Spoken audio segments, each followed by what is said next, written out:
perencanaan materi kali hotel melebitin anu apa jenenge? Apa ya istilahnya? Nek kuliah iku nyusun niku ta, SKS iku ta. oh ini SKS sekarang itu sampai Hah? nyusun materi tugas-tugas dari presentasi kan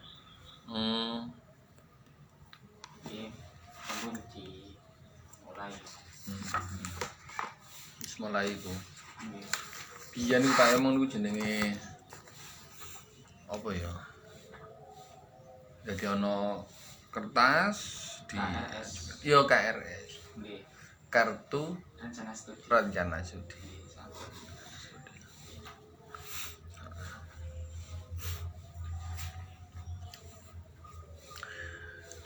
Assalamualaikum warahmatullahi wabarakatuh. Waalaikumsalam.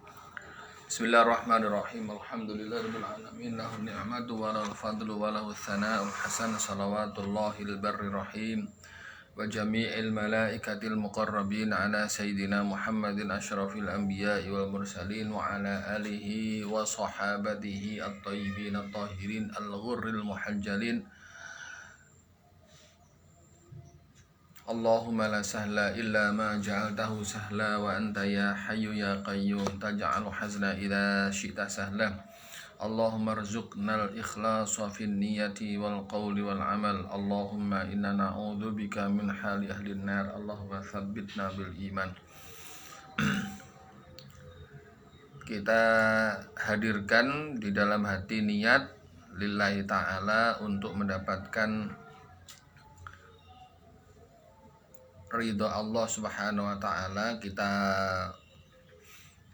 duduk-duduk sambil mumurojaah kitab yang dikarang oleh para aulia, para ulama, sehingga kita mendapatkan keberkahannya. Sebab Kanjeng Nabi Muhammad sallallahu alaihi wasallam dawuh, innamal a'malu binniyat wa innamal likulli imri'in ma nawa. Senantiasa kita hadirkan niat ketika kita melakukan perbuatan-perbuatan baik untuk mendapatkan ridho Allah dan mendapatkan pahala. Sebab duduk-duduk seperti ini adalah suasana yang dicintai oleh Kanjeng Nabi. Jadi Kanjeng Nabi itu hampir setiap hari di dalam beliau itu selalu ada majelis ilmu di dalam beliau, karena para sahabat ini selalu datang kepada beliau. Jadi beliau ini memang orang yang diutus oleh Allah untuk menyampaikan ilmu, ilmu. Jadi tugas utamanya adalah menyampaikan ilmu kepada manusia, menyampaikan wahyu kepada manusia, di mana ilmu itu memang menjadi pedoman hidup. Karena itu ketika kita punya kesempatan seperti ini, kita masih sehat, alhamdulillah, kita bisa menikmati waktu itu. Baik, sekalian, mudah-mudahan Hafidz segera sembuh ya. Badannya sehat kembali, bisa aktivitas kembali, bisa ngaji kembali. Dan kita berharap nanti sama-sama mendapatkan syafaat Kanjeng Nabi Muhammad sallallahu alaihi wasallam. Kemarin telah kita bahas tentang an-nadhuru ilan nisa'i al-ajnabiyat bisyahwatin ilal wajhi wal kaffaini wa ila ghairihi ba mutlaqon. Termasuk maksiat mata adalah melihat wanita-wanita yang tidak mempunyai hubungan mahramiyah. Ajnabiyat itu adalah orang-orang yang tidak mempunyai hubungan mahramiyah. Mahramiyah itu ada dua, yang satu karena nasab ya. Karena nasab, yang kedua karena musaharoh.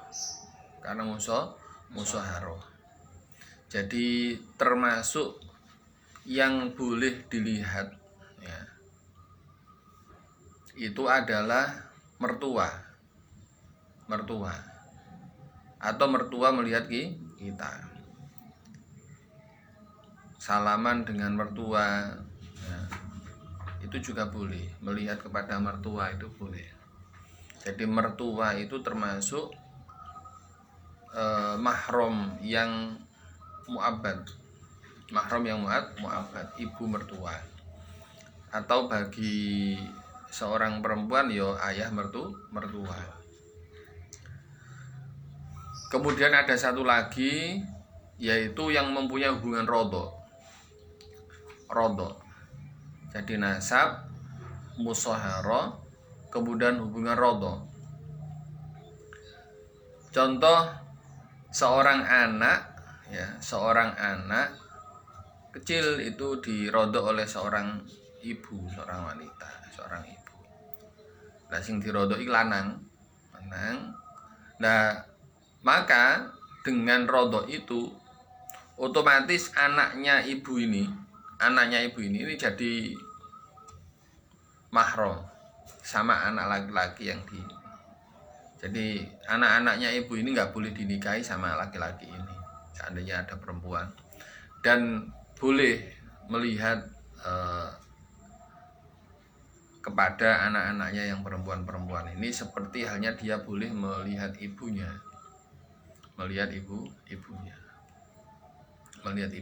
melihat saudara-saudaranya, itu seperti itu. Jadi di sini melihat adalah melihat pada area-area pada tubuhnya selain area antara pusar sampai embul, dengan syarat tidak syahwat, melihat lengannya, lehernya, bagian dadanya. Tapi kalau bisyahwah, saya ulangi lagi kemarin, kalau bisyahwah maka dengan sebab syahwat ini dia wajib untuk menutup mata, ghaddul basar, merendahkan pandangan kepada orang-orang yang dimaksud walaupun mempunyai hubungan mahram. Jadi di sini adalah kalimat bisyahwah. Sebab syahwat ini munculnya dari nafsu, dan nafsu ini memang kategorinya adalah dari gangguan setan. Memang setiap orang itu mempunyai tabiat dewi-dewi. Normalnya seorang anak melihat ibunya itu nggak syahwat. Normalnya seorang laki-laki melihat saudara perempuannya itu tidak syahwat. Normalnya begitu. Jadi orang-orang yang mahram itu bila dilihat itu ya nggak ada syahwat, normalnya begitu. Tapi kemudian bila ada tabiat yang lain muncul pada dirinya, dewe itu syahwatan, gampang syahwat. Kepada mahram-mahramnya itu juga syahwat. Ini orang seperti ini wajib mengedukasi diri untuk mengendalikan nafsunya, sehingga nafsunya ini bisa dikendalikan oleh dirinya. Nah, maka dari itu Allah Subhanahu wa taala menciptakan pada manusia itu akal. Akal ini memang gunanya adalah untuk mengendalikan nafsu. Akal ini digunakan untuk mengendalikan nafsu. Ya. Mengendalikan nafsu. Nah, nafsu yang bisa ditundukkan dengan akalnya, ya, ini adalah nafsu yang mutmainnah.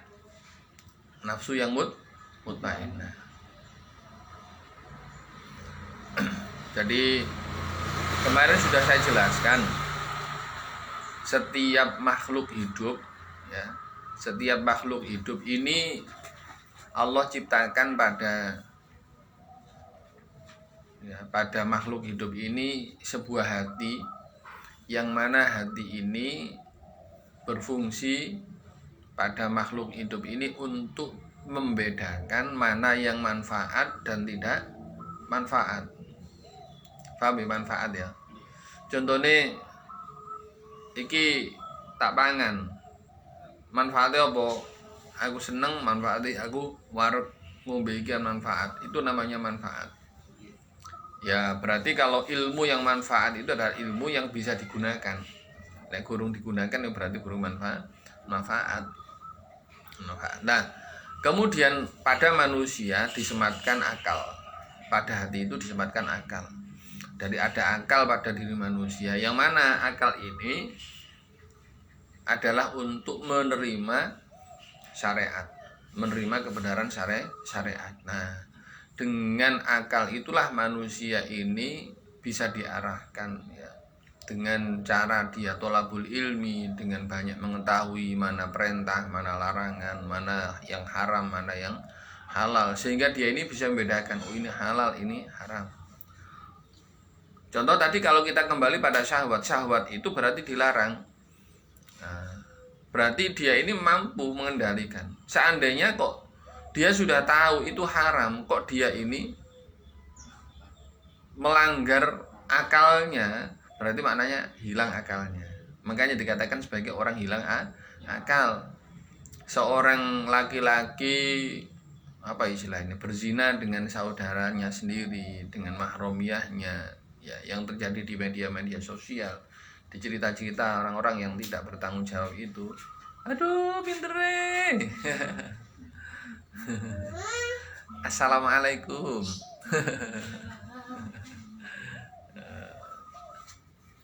Ya, itu berarti dia itu kehilangan akal. Ya, kehilangan akal. Jadi orang yang nafsunya terlalu tinggi, kemudian akalnya tidak bisa tidak bisa mengendalikan nafsu itu, maka dikatakan orang ini kehilangan akal. Terlalu syahwatnya ya, ini kehilangan akal ya, tidak berakal maknanya. Jadi umumnya seseorang itu dengan mahromiyah itu ya tadi itu ya, tidak pakai syahwat, tidak bersahwat, melihat anaknya, melihat saudaranya, melihat ibunya, itu gak syahwat.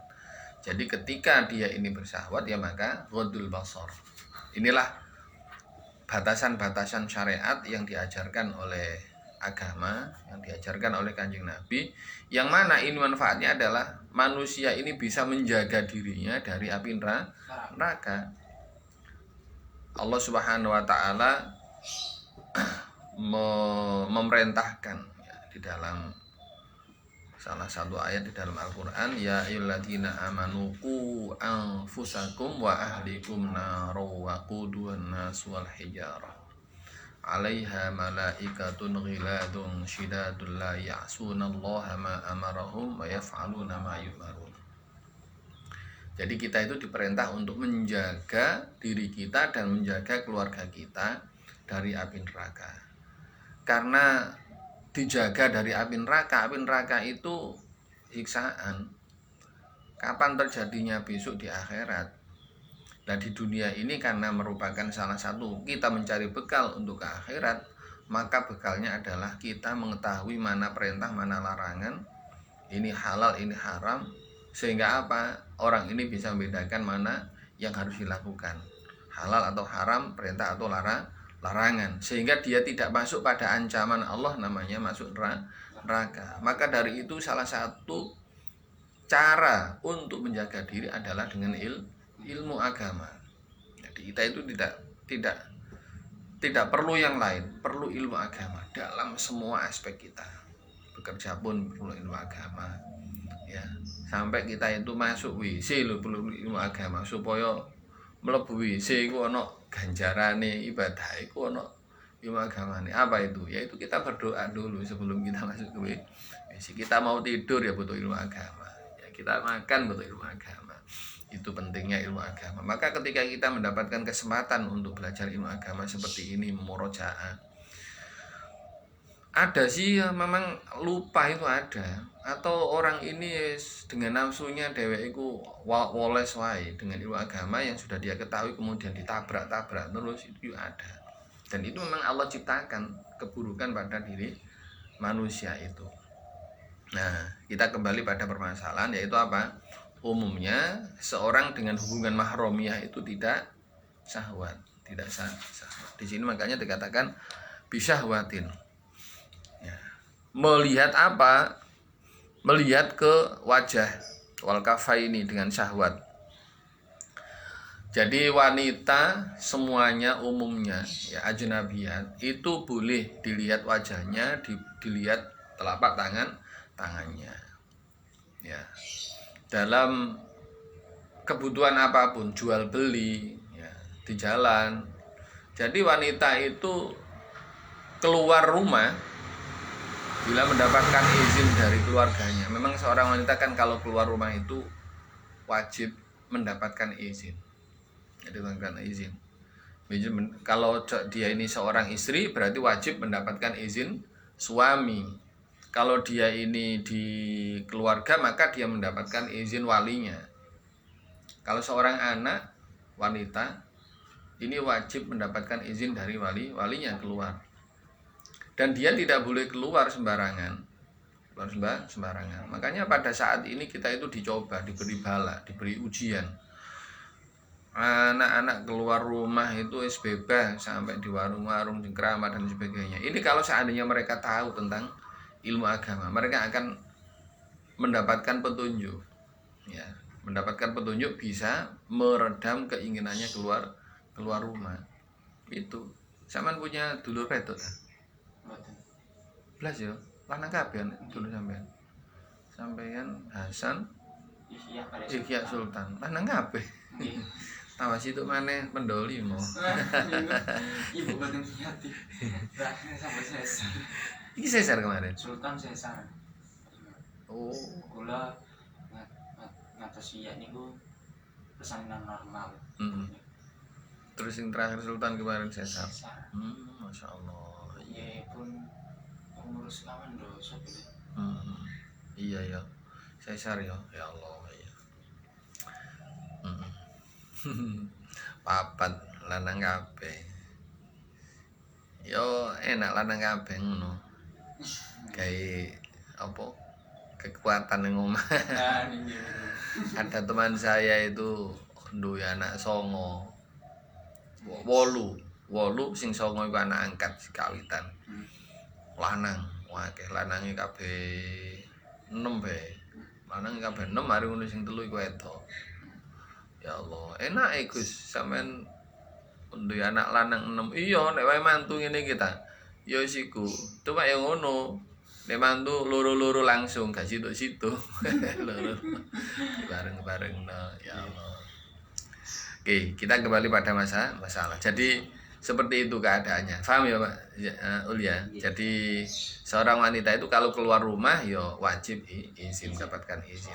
Nah, kita keluar rumah ini boleh membuka wajah, boleh membuka telapak tangan. Jadi orang lain, laki-laki lain melihat wanita itu boleh pada area melihat wajah sama tangan.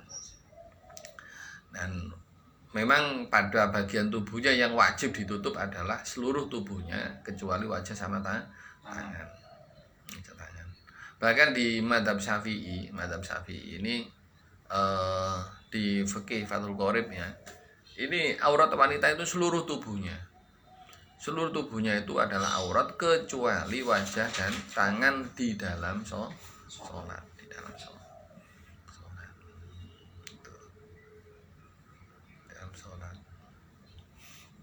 Tapi dalam qaul yang lain seorang wanita itu tadi boleh memperlihatkan wajahnya sama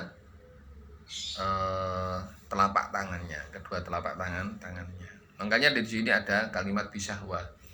Kalau memang wanita itu sangat cantik sekali, menjadikan orang laki-laki itu sangat terpikat dan terkena fitnah karena kecantikannya, maka wanita ini juga dilarang untuk mengumbar dirinya keluar rumah.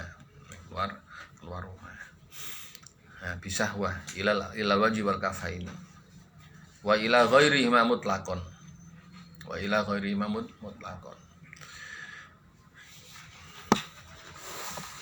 Kita nambahkan sedikit di kitab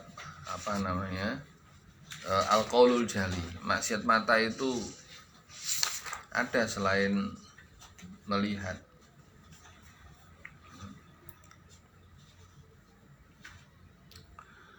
Nah, bagaimana kalau seandainya ada seorang dokter, ya,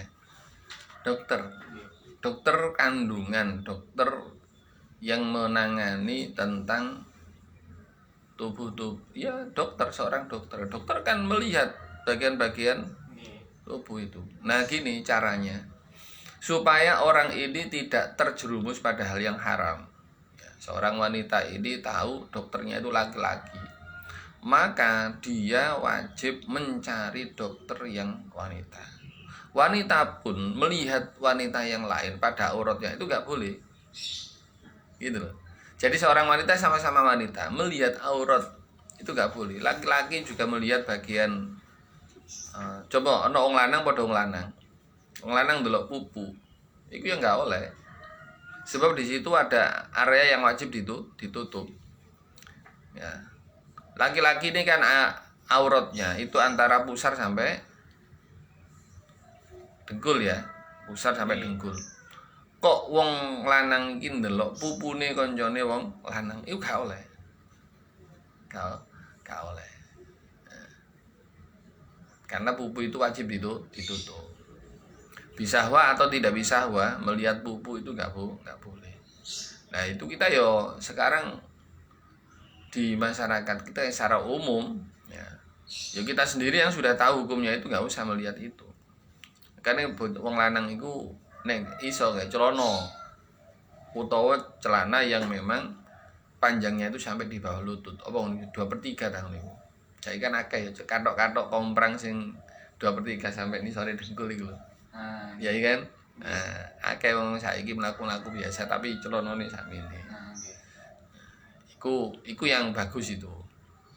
Jadi gak terlalu formal, keluar gak terlalu formal. Polanya nek dheweke diunggahno titik sampe ndukure ini gak boleh dilihat oleh orang lain. Laki-laki ataupun orang perempuan gak boleh. Matanya itu jadi maksiat. Gitu loh. Paham ya? Jadi yang harus kita pegang itu adalah kata maksiatnya itu. Maksiat. Kenapa kok diatur sedemikian rupa? Iya, kita itu kan diminta ku anfusakum ahlikum nar. Batasan-batasan itu ya sudah kita terima, namanya kita itu Islam itu maknanya adalah tunduk dan pasrah. Nah, dokter wanita, dokter laki-laki ini pun tidak boleh melihat pada area-area di situ yang diharamkan. Nah, baru kemudian kalau memang tidak ditemukan sama sekali dokter wanita bagi seorang yang mau melahirkan dan sebagainya, maka dia harus mencari dokter yang muslim. Dokter yang muslim yang bertakwa, yang dia ini bisa menjaga dirinya.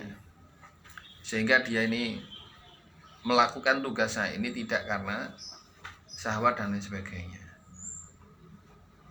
Nah, jadi bila sangat terpaksa darurat sekali, hanya pada waktu orang laki-laki, dokter laki-laki ini mau mengobati. Penting sekali. Ini harus diarahkan kepada orang-orang yang berobat kepada dokter-dokter itu. Nah sekarang kan memang pokoknya umumnya dokter itu ya siapapun bisa masuk ke situ kan. Nah bagi kita seorang laki-laki ya ojo sampai kemudian ketemu dokter sing wedok. Kalau memang seperti itu ya nggak usah kita katakan halal. Itu nggak boleh, tetap nggak boleh. Jadi kita itu terpaksa melakukan itu dan kita dalam keadaan tetap dosa seandainya kita itu dengan dokter tapi dokter wedok. Jangan dokter sesuai, nggak begitu. Harus tetap kita punya batasan.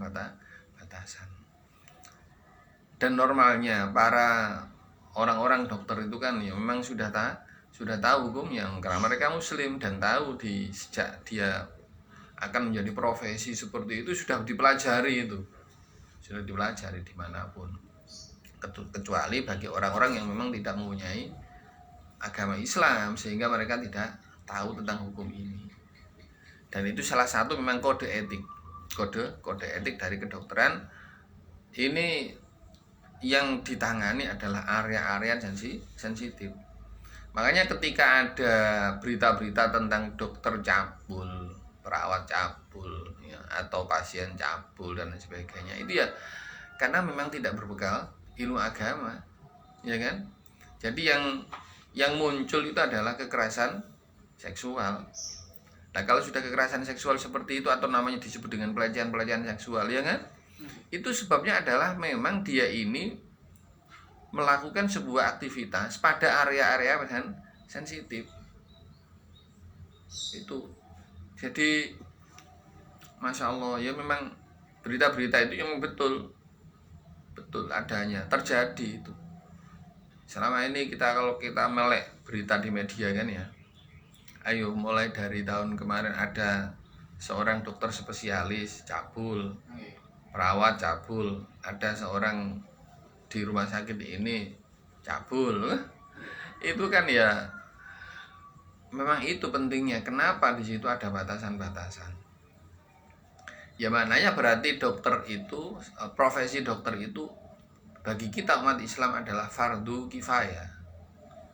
Harus ada di antara umat Islam ini wanita-wanita yang mempunyai profesi dokter sehingga apa bisa menangani wanita-wanita. Loh, berarti kalau kita sekolah, ya cita-citanya begitu. Satu tujuannya adalah untuk supaya nanti ada fasilitas bagi orang-orang wanita yang sakit, ada dokter wanita yang memang menangani.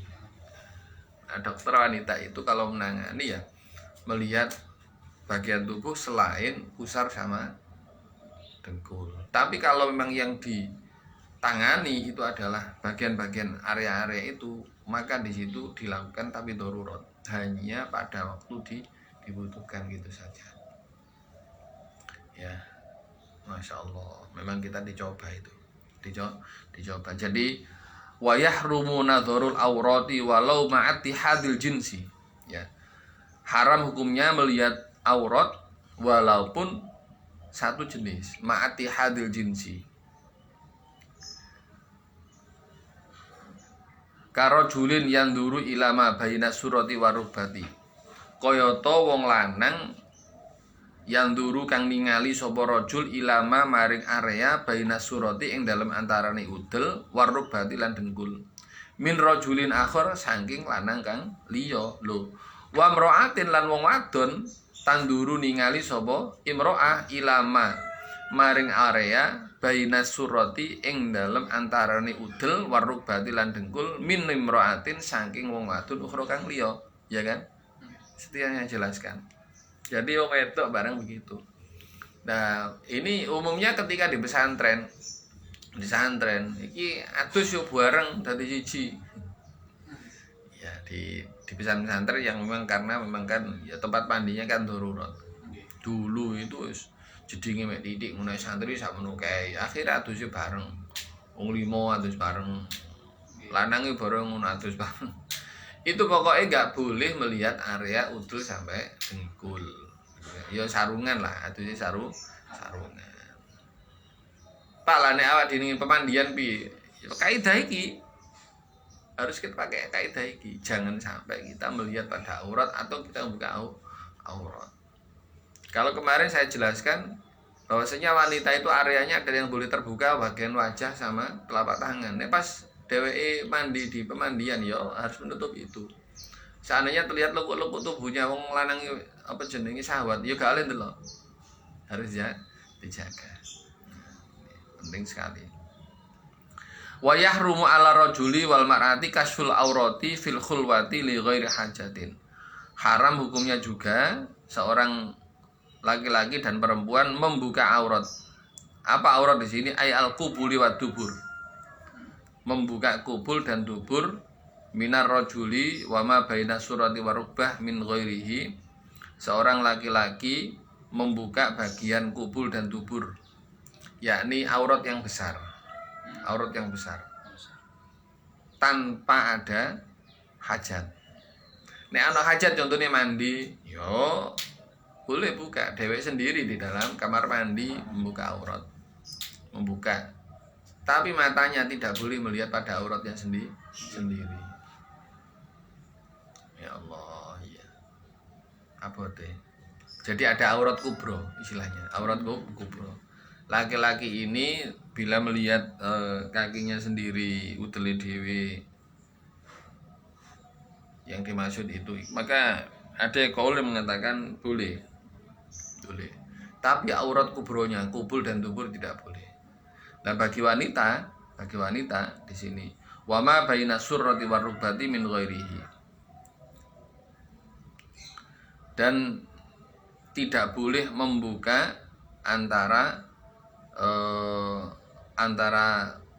udel dan dengkul dari orang lain. Orang lain nggak boleh memperlihatkan dirinya. Ini ya sampean sih seneng katokan ta. Mboten. Wis gak kan wis gede. Nek bocah-bocah cilik ngono seneng katokan ya. Nggih. Iya. Wa halla ma'al mahramiyah. Wa amma in kana dzalika li hajatin katabarudin. Ternyata di sini ada makna tabarut. Tabarut itu adalah krono ongkep. Ongkep sampai buka pupu. Iya.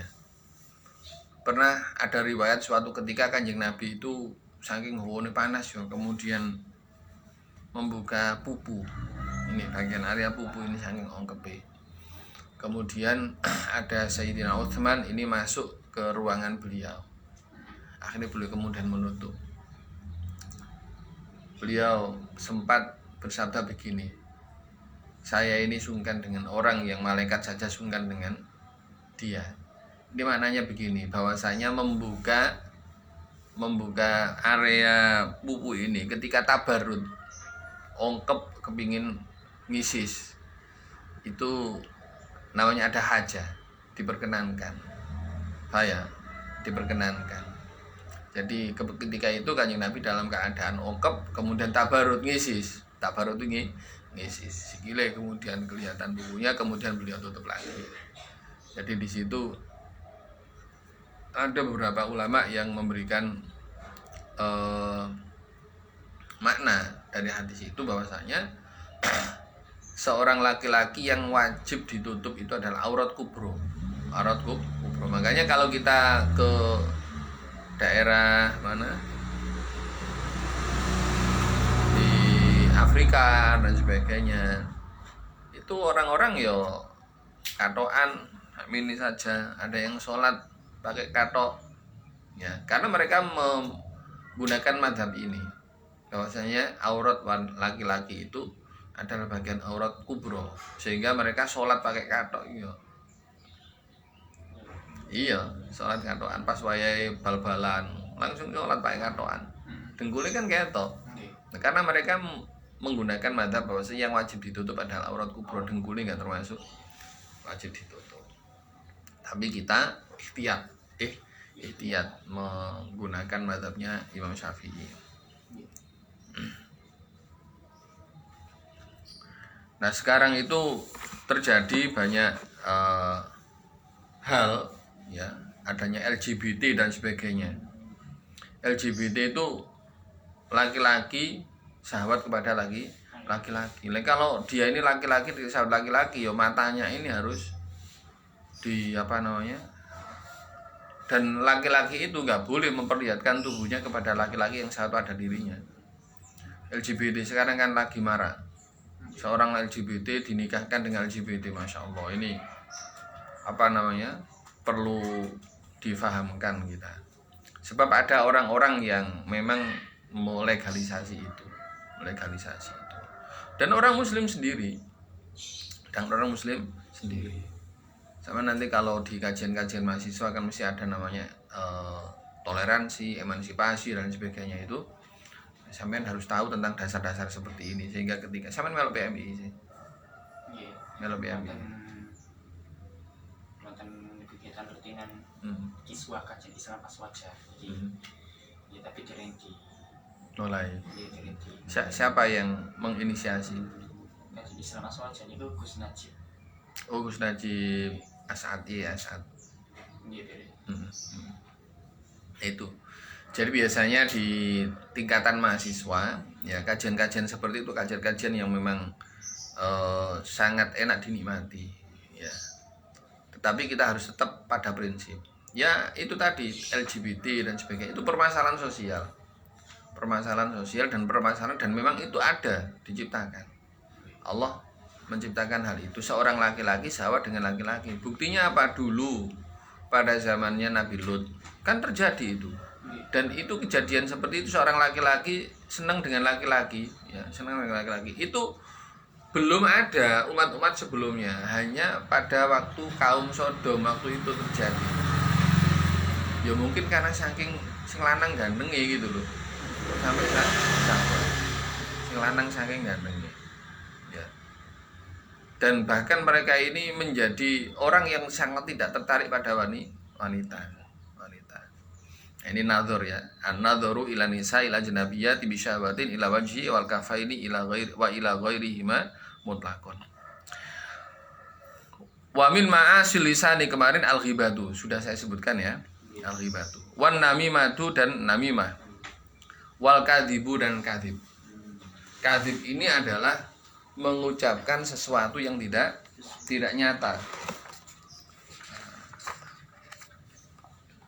Nah, di sini Nah, di sini al-kadzib adalah huwal ikhbaru bi syai'i bi khilafil waqi', yaitu menghabarkan, ya, menghabarkan sesuatu yang tidak nyata, namanya al-kadzib.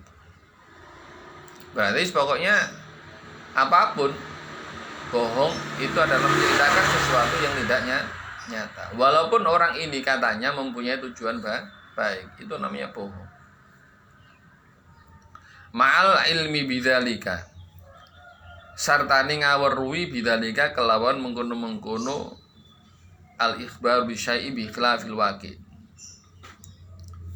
Sawaun kana padha uga ana apa kadzib iku jahat dan bener aum ammazihan utawa guyon. Berarti maknanya begini, ya, kita lihat sing guyon model apa? Ngelawak itu kan guyon loh. Guyon. Nah, itu berarti kalau di situ ada unsur-unsur bohong, ya dosa deh. Kayak stand up comedy, ya kan? Itu kan banyak menceritakan sesuatu yang tujuannya guyon. Nah, ternyata kegiatan-kegiatan seperti itu yang disukai oleh masyarakat, yang menjadikan diri kita itu senang, ternyata ada unsur dosanya karena berbohong. Jadi al-kadzibu jahad dan aumazihan itu haram, nggak boleh. Orang lawak karepe awak dhewe bares karo wong. Bares karo wong. Dan aumazihan al-ikhbaru bi syai'i bi khilafil waqi'. Pak, bagaimana bila seseorang ini ingin menyelamatkan seseorang, mengenakan tidak?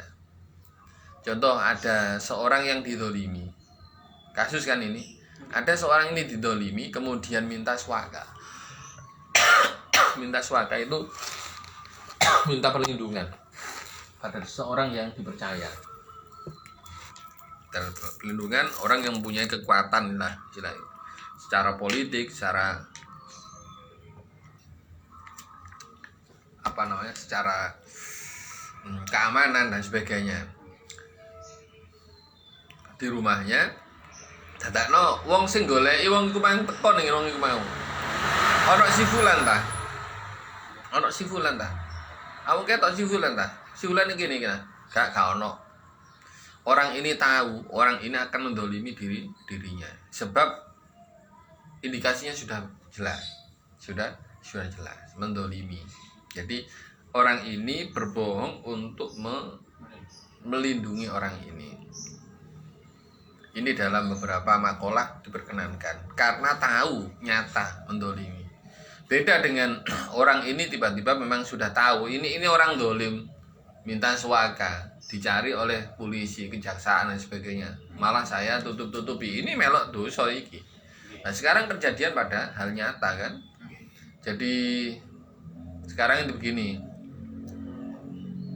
lagi menjadi DPO dalam pencarian orang, karena orang ini memang pencopet, pencuri, koruptor dan sebagainya, masuk ke daerah orang lain diberi swaka. Disuaka. Negara memberikan tidak boleh orang ini datang pada dirinya. Ono si dia datang tahu gak ono. Bahkan ada namanya di samarkan namanya. Jadi namanya samarkan. Nggak ada. Kemarin ada datang namanya si ini. Dulu kala zaman Belanda itu banyak ulama-ulama yang namanya disamarkan. Dan memang dilindungi oleh para kiai, para ulama. Maknanya apa? Pada waktu itu terjadi.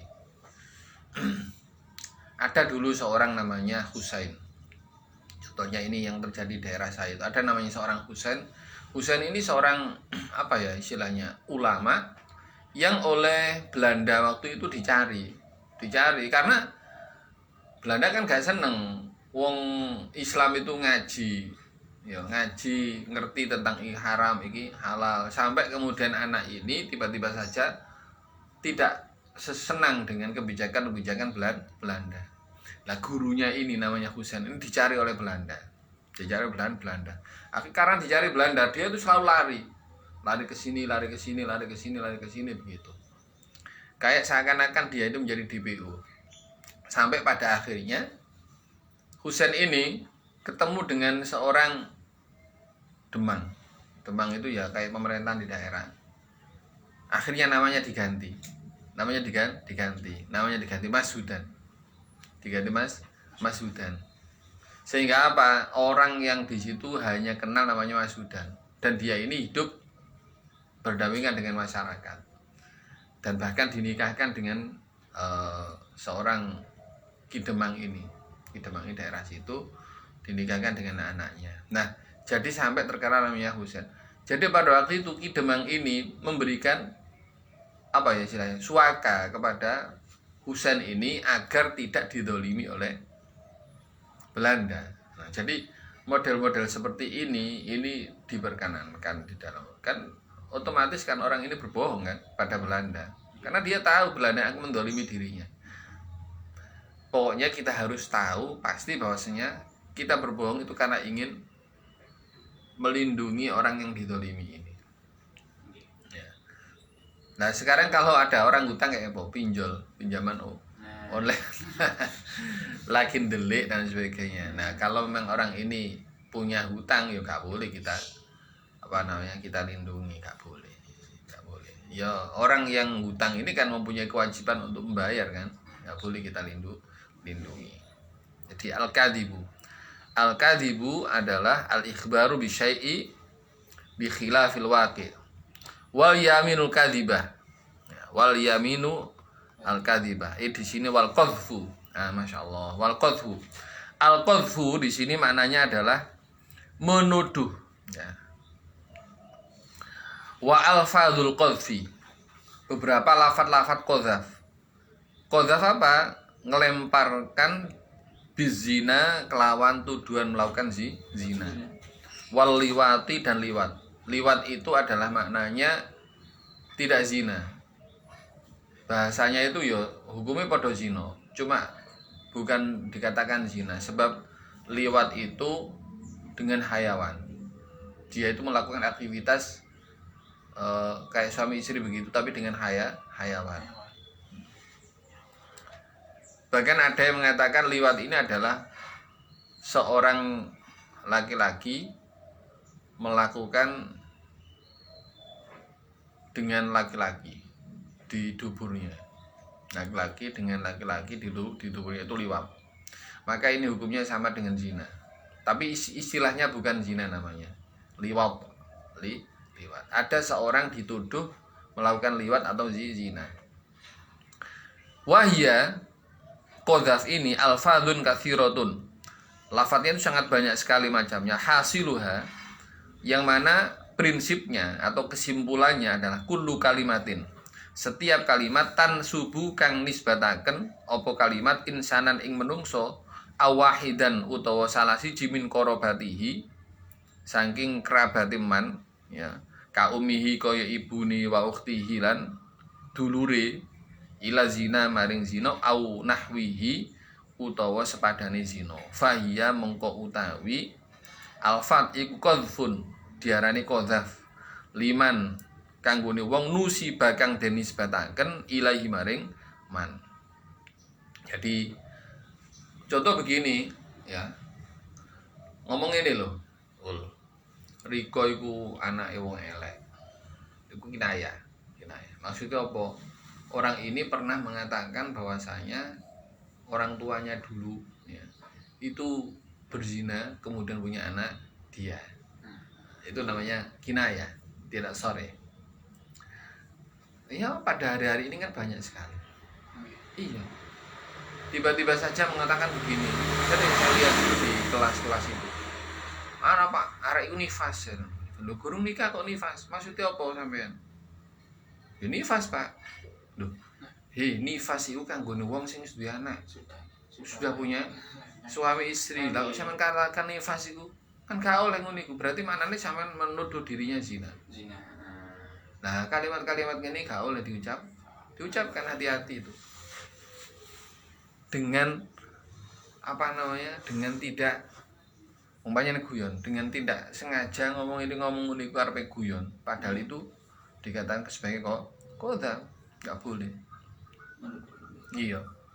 Masya Allah. Atau kata selingkuh, dia selingkuh, Pak. Selingkuh itu kan konotasinya pada orang zina kan, dan sebagainya. Ini nggak boleh, harus ditahan, nggak boleh ngomong seperti itu. Polanya apa?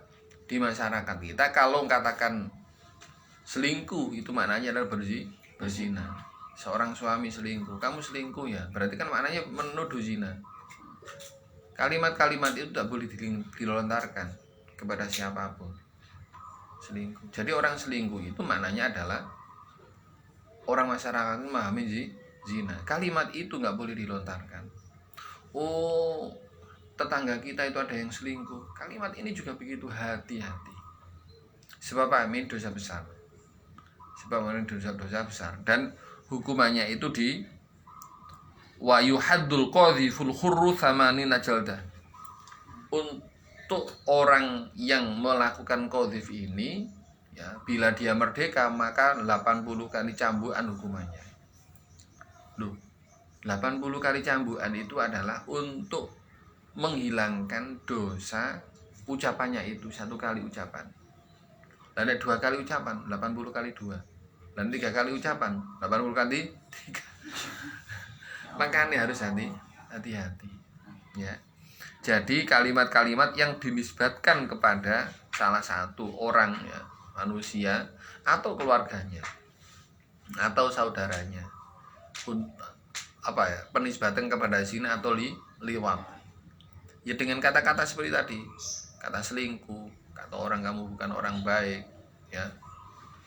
Makanya sampai nge-share video pun, nge-share video ini termasuk bahaya. Ini dikatakan sebagai qadha. Nge-share video. Dan berarti maknanya orang yang terjangkit ini tidak hanya secara pribadi, wartawan pun nggak boleh menampilkan itu di berita-berita, nggak boleh. Nggak boleh. Penggerbekan dan sebagainya itu nggak boleh. Kan berarti menuduh zina. Orang berzina itu dikatakan sebagai berzina adalah bila ada orang 4 laki-laki dan orang-orang yang terjaga dari maksiat. Laki-laki, ya apa ya sekarang ya? Kiai lah papat, gampang nih. Kiai papat delok dengan mata kepala aktivitas itu dan memang bendanya masuk ke dalam bendanya. 4 orang itu dinyatakan tidak pernah berbohong. Ketika disaksikan oleh 4 itu kemudian dihukumkan pada orang ini zina, maka bisa dikatakan orang ini berzina. Sebab apa? Ketok moto disaksikan oleh 4 orang dan memang bendanya masuk ke dalam itu. Orang 4 ini mengatakan atau 1 mengatakan dia berzina, saksinya 4 dengan orang yang melihat ini. Tidak pernah berbohong, orang ini memang terjaga dari maksiat. Maka menetapkan zina itu bisa dinyatakan oleh Pak Hakim. Hakim boleh mengatakan itu. Loh ngawak dhewe mung grebek kok dikatakan orang ini zina dan sebagainya. Apa istilahnya? Mesum dan sebagainya. Loh, orang kalau di dalam kamar, ya bisa jadi orang itu hanya bercengkrama. hanya bertempelan tubuh, itu kan belum berzina, Belum. ya kan? Walaupun itu sudah haram.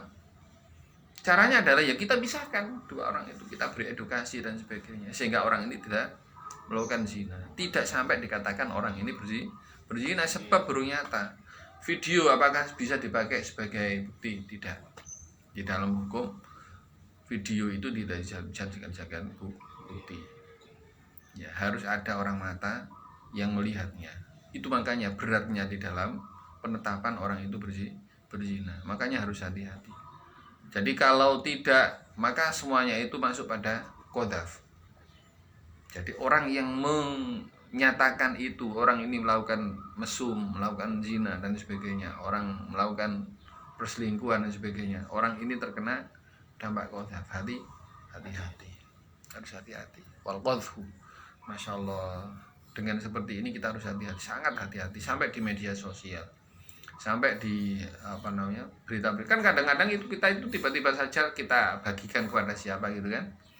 Nah, ini permasalahan sosial yang perlu kita ketahui. Bahkan nanti sampean sebagai calon guru agama, ya, kita harus itu disampaikan kepada murid-murid kita, keluarga kita dan sebagainya. Baik, mungkin sampai situ aja ya. Mungkin supaya besok si siapa Hafid nggak terlambat lama-lama. Allah alam bisawab. Al-Fatihah. A'udzubillahi minasyaitonirrajim. Bismillahirrahmanirrahim. Alhamdulillahirabbil alamin. Arrahmanirrahim. Maliki yaumiddin. Iyyaka na'budu wa iyyaka nasta'in. Ihdinas siratal mustaqim. Siratal ladzina an'amta 'alaihim ghairil maghdubi 'alaihim waladdallin. Amin. Ada pertanyaan? Enggak ada. Baik. La ilaha illallah. La ilaha illallah. La ilaha illallah. Allahumma salli ala sayyidina Muhammad wa ala alihi wa sahbihi wa sallim. Allahumma salli ala sayyidina Muhammad wa ala alihi wa sahbihi wa sallim. Rabbighfirli wa liwalidayya wa lil mu'minina wal mu'minat. Rabbighfirli wa liwalidayya wa lil mu'minina wal mu'minat. Rabbighfirli wa liwalidayya wa lil mu'minina wal mu'minat. Assalamualaikum warahmatullahi wabarakatuh. Ayo diombe.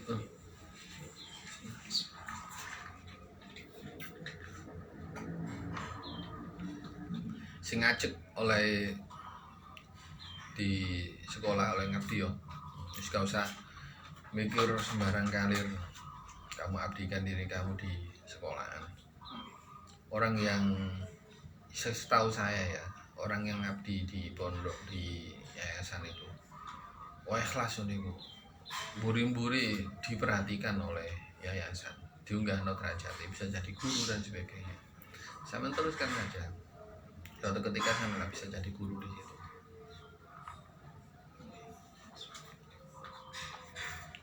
Gak usah mikir kerja di jopo, kamu tetap di sini saja.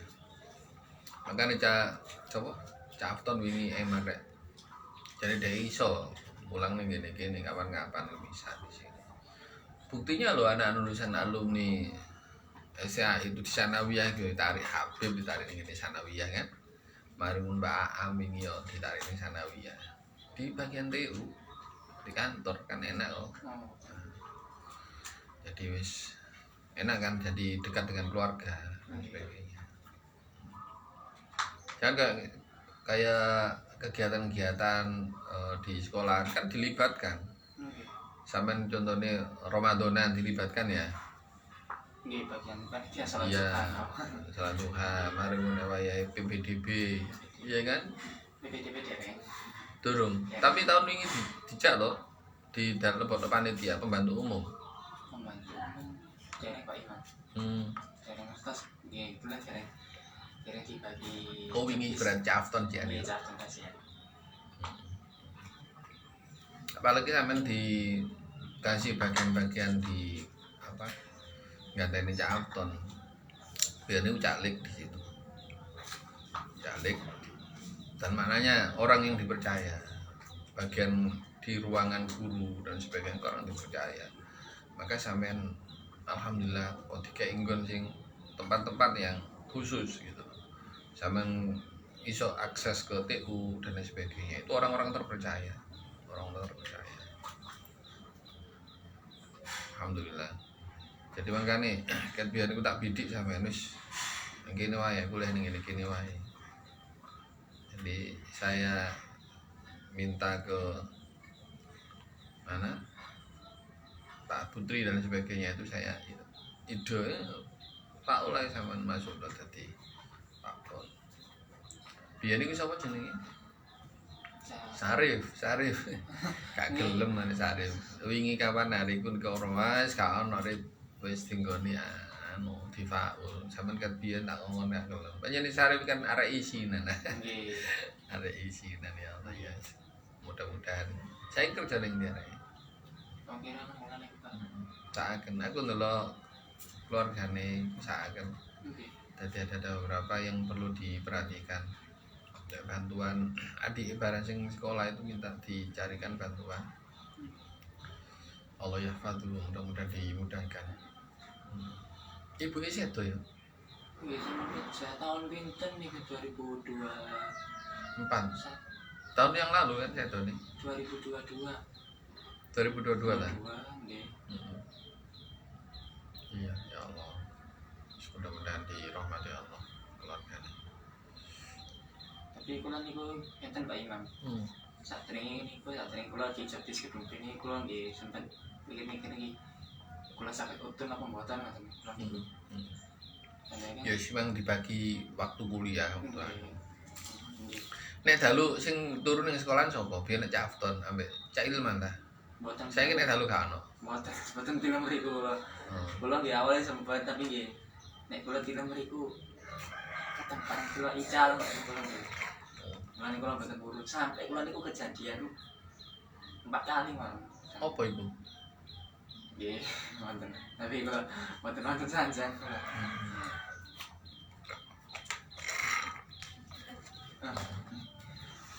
Lho. DJP.